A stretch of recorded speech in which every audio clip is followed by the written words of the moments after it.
Good morning. Hello everyone. If you're on holidays, hope you're having a great time.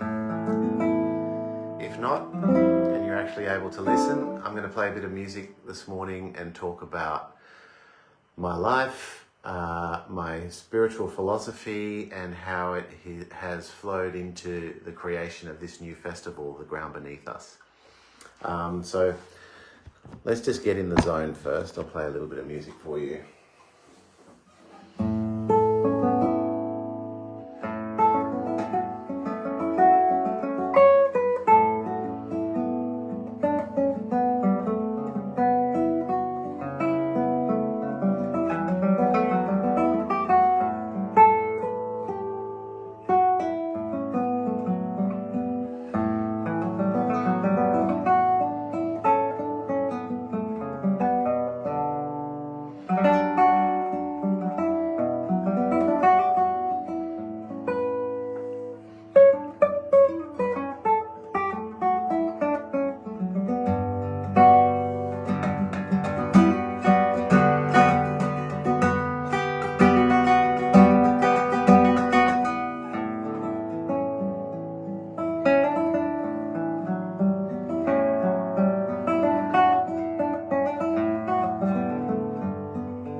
So I'm just doing a little bit of noodling, improvising, getting in the zone, having a little bit of fun. That's kind of what I do every day.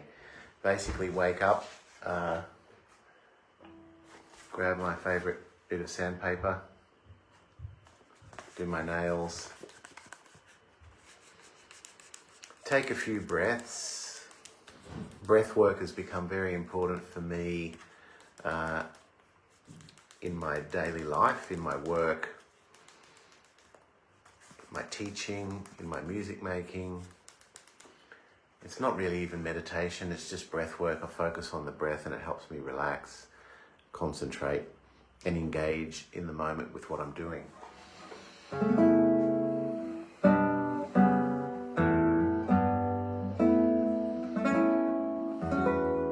Sometimes, if I'm lucky, this breath transforms my mindset and I get into a sort of a very lucid, almost transcendental state. My body changes, the energy changes in my fingers, my sound changes. It's an incredibly beautiful feeling. We might call that the transcendent state. And when I'm in that zone, life makes sense. I feel beautiful. Anything that's imperfect about my life seems insignificant and doesn't matter. Things that I worried about and thought were a big deal tend to reduce in size and not become such a big deal. You just feel like you're in the flow and life feels beautiful. And one of the things that I've noticed in my music and my teaching is that when I get in that state as a teacher, it helps my students get in that state. I think as a player, when you get in that state, it helps an audience shift into that zone. And it's a really beautiful and powerful thing to help transform your own energy, but to help others. And with this new festival that I've created, we had our first go at that last year. It was a very beautiful experience, and we're going around again. I explored some spiritual teachings that actually have very ancient roots. It goes back to the teaching and the philosophy, the spiritual philosophy of Meister Eckhart.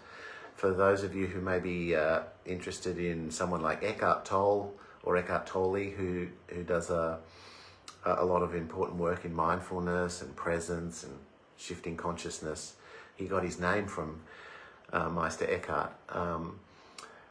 Meister Eckhart had a concept which I think in the end got him thrown out of the church, or got him in trouble, which was he referred to as the ground. And the ground essentially talks about that foundation of our being, the point or the space, the place, the energy at the deepest part of our being, where we feel stable, where we feel all of those feelings I referred to before might describe as flow, sense of transcendence, deep meaning, love, connectedness with others and with nature. So the ground of our being, it's a beautiful place to be and a beautiful place to live. But what we find in this contemporary world, and it's probably always been thus, that there's many challenges, many things that can interrupt our lives, painful experiences and traumas, and sometimes just general day-to-day agitations that trigger our mind, get us activating a part of ourselves which disconnects from the ground. And from here, life becomes quite painful and full of suffering. So the notion of the ground being that place where you feel that stability, that stillness, that presence, is something that I find in music. Not always. Sometimes music can be troubling and disturbing and difficult. But when we are in that zone, which often comes through improvisation, where you open up to allow different spontaneous possibilities to emerge, often in that space I find myself in the flow state, and I love doing that with other people. And I feel in a way it's a really wonderful antidote to many of the other pressures that are coming in from life. Pressures from work, worrying about money, worrying about family, children, relationships, how's it going to work out, what's the point of it all of these types of things that affect us. Music is such a beautiful way to kind of, I guess in a way, clear that away or shift the energy, so we can actually connect to our core and feel what it is to be a human being in the purest sense. And so the Ground Beneath Us Festival is a festival. It's primarily developed through relationships I've made with people over many years, from Brisasia Festival, other friends, other musicians I've worked with, often people I'd like to work with who I never have, that I'll build relationships with and bring into the festival. And generally those musicians are artists from different cultural backgrounds to my own, and who play different instruments, who have different ways of thinking about music and the purpose of music.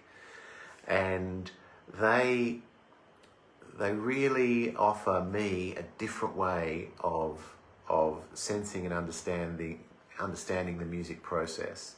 And for me, that in itself can be a transcendent experience. If you shift your perspective away from your normal way of thinking about music, opening up to another person's culture and another person's way of making sound, perhaps imitating that or complementing that, can be a really beautiful way to create new music. but also create a new sort of sense of shared ground. So the ground beneath us really is, as an individual, that sense of calm, stability, flow. As a collective, that's, I think, something that a festival like this and many other wonderful concerts and festivals and musicians do this as well. But we need more of it. And I think one of the points of difference with this festival is that I'm very specific about the wisdom that I think has emerged from many traditions. I'm very specific about that being important to be articulated verbally. So we actually are talking and having conversations about the importance of music, what it actually means, what it can do, how it can help you ground. And from there we come into opportunities for conversation. So one of the big events we have for this festival we have each year is the Healing Power of Music, which is a community forum. And that community forum will have some beautiful speakers and artists playing, sharing music, sharing stories of healing, and talking a little bit about the types of things I'm talking about, but from a different perspective, from their own unique cultural and philosophical perspective, which I think is really important. So this festival will flow between concerts where there's improvised music, forums where there's discussion, and generally, I guess, try to convey a message to as many people as we can that music is more than entertainment. There is something very profound about what music has to offer our society, as it always has, but particularly now at this time in our culture, where despite the material well-being of our society, people are suffering perhaps more than ever. Mental health, stress, anxiety, these things are on the rise, and they seem to kind of go hand in hand with our, material well-being seems to get, greater. We seem to be able to have more money to buy more stuff, and with that comes more anxiety. So something's missing in the culture, and I think music has something to contribute, more to contribute, I think, than we have actually realized. And so that's the point of this festival, is to bring really beautiful artists together, to share their unique perspective, but also to come together and to collaborate, to create new sounds. So there's going to be some amazing concerts. Oceans of Love I'm particularly looking forward to. And there's something special about that concert that's been in the back of my mind for a long time, because there's a great artist that people will know around Australia called Lindsay Pollock, who I've followed. It's just a sublime musician. And I've always felt it'd be just wonderful to work with him and just to improvise and see what sounds we could create together. And despite us having been around the traps for a long, long time, I've seen Lindsay perform. I believe he's seen me perform, but we've never performed together. So the concert Oceans of Love at Sunpack, which is May 27, Saturday night, we will be sharing the stage for the first time and performing with some other wonderful musicians and dancers. So that's going to be very special. So that's one of the things about the festival, and it offers me an opportunity as the program director to build relationships and create music with people that I've always wanted to and haven't been able to. So I'm looking forward to that. But I thought I'll leave you this morning. I'll get back into the music zone and play a little bit more, and I'll come back and do a few more of these live conversations, and maybe bring some other people into the conversation if they'd like to join me, to discuss music and what it means to them in the lead up to the festival. So I hope some of you get to enjoy some of this conversation that I'm having with you. And I'll play a little bit more music before I sign off, and I've got to get into my producing work. You can see over here there's my computer waiting for me to start tapping and working and emailing and doing that sort of stuff. All right, have a beautiful day, and love yourself.